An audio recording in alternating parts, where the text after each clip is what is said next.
it is so challenging already to escape the sound of lawnmowers and leaf blowers. The crews are out in full force today. For those of you who know me, know that I seem to have a bone to pick with lawn and grass and stuff like that. But I want to show you an example of how these spaces can really be used very effectively to create places where people can have meaningful engagement. What do I mean by meaningful engagement? So they can create places where people can have access to outdoor spaces that are public spaces. Note to self, I love all this additional green space that people have coming off of their property. It's like, I don't know, perfect for guerrilla gardening. As we got Duke, Dory's found garbage to eat. Most important part of a trash hound diet. Smile, you're on camera. On camera. We are on camera together. Hazard of the trail. Locals call this a goat's head. I'm gonna look it up when I get home to find out what its scientific and common names are. But yeah, we call this the goat's head. You can see, I'm zoomed in on it, but those are some pretty gnarly spikes. They'll take out a bike tire. You can see that's gonna do some damage. Just pulled this out of my dog's paw. This is all too common out here. This is a non-native invasive species. I do know that. And I'm curious, are the spikes a deterrent? Or I'm wondering if this is the seed head of this plant, I wonder how these spikes help this seed travel. That's the big question I have. The D&D nerd in me is like, oh my gosh, they're like caltrops. Like this would be something you would like throw behind you if someone was chasing you. I mean, provided they were chasing you barefoot. But yeah, these are, they're nasty. You get one of these in your foot, you're gonna feel that. Still being a gimpy boy. Yeah, did you survive? That's not your first run-in with them, is it? We're gonna toss this in the garbage so no one else has to deal with it. Foot wasn't feeling all that great, so today the dogs and I are out at a little pocket park in our neighborhood called Trails End Park. What I love is that it's just a stretch of land.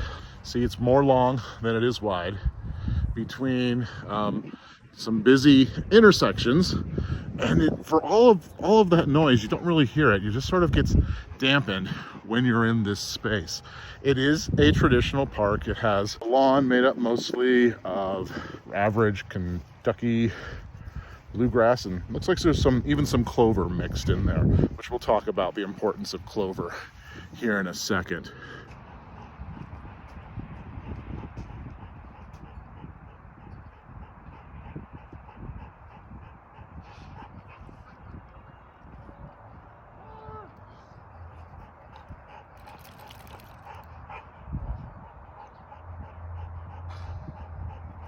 What I love about it is that it's a really simple example of how to do community spaces really well with minimal effort.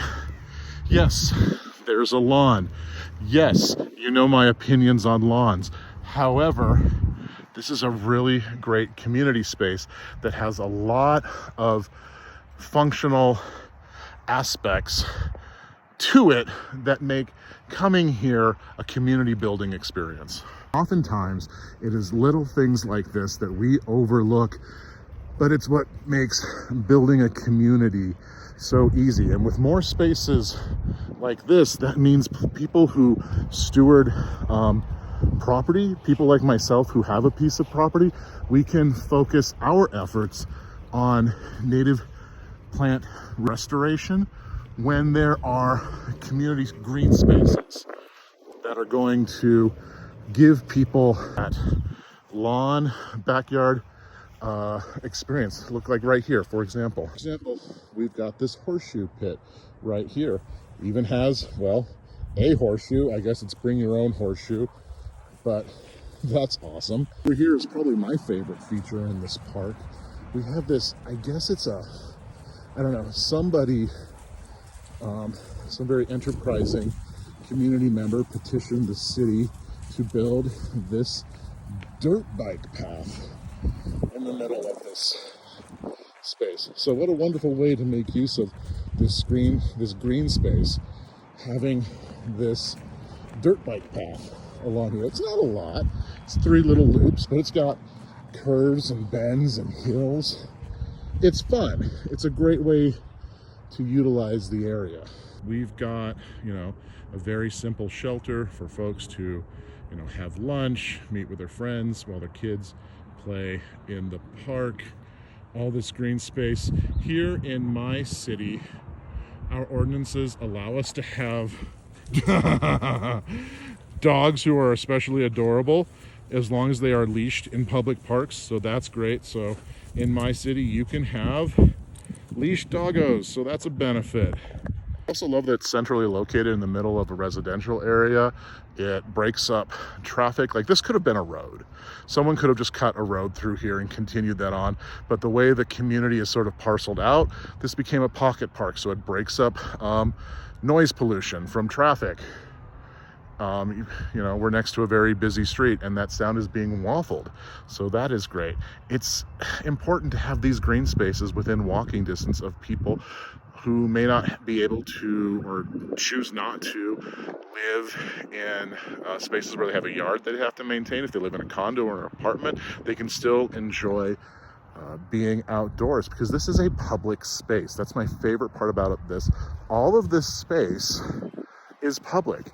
We're paying for this space, and I'm here on a day.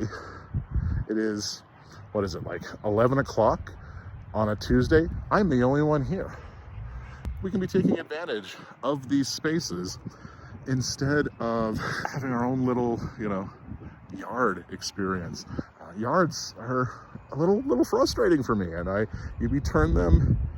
We put so much time and energy into them when we could just have literally spaces like this and build communities around them.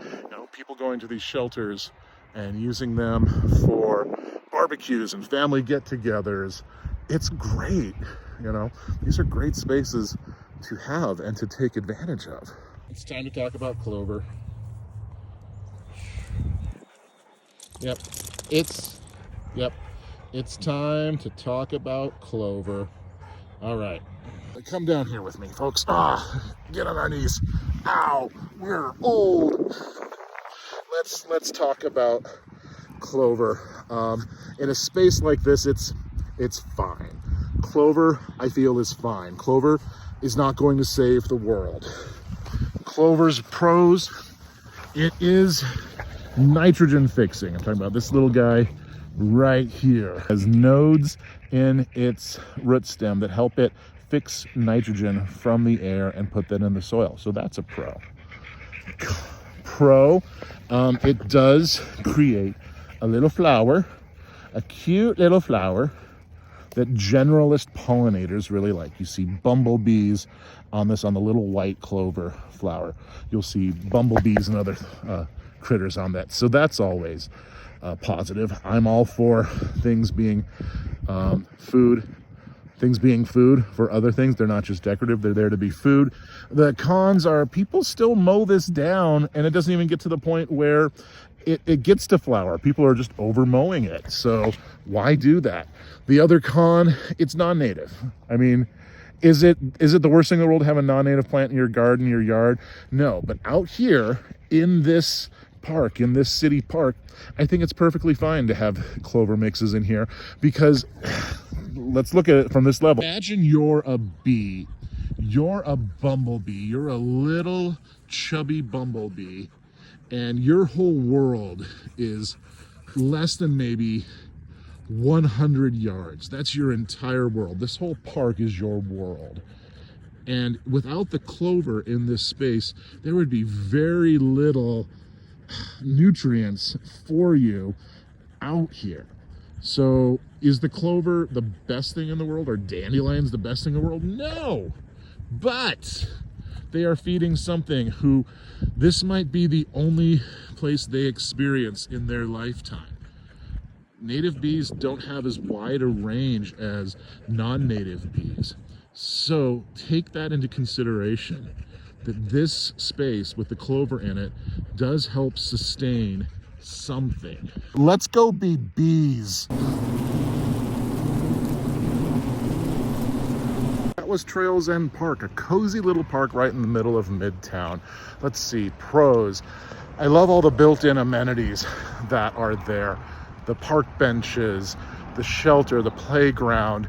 But what really makes it stand out is that bike trail. You don't see anything like that, little built-in dirt bike trail that are really cool. I know those are things we take for granted as people who live in cities, but they really make a park more than just a green space, but like a place where people can gather. Cons, and now keep in mind, this is me just thinking as a naturalist, but little green spaces like that, there's a reason they get called green deserts. They offer very little as far as foraging for critters, whether that be four-legged or winged or what have you.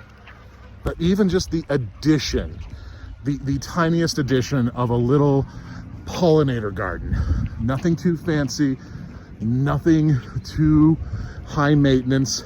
Putting something like that in would raise the value of that park for everything that uses it. I know what you get into with like city governments. They're like, well, if we put in gardens, who's gonna maintain that?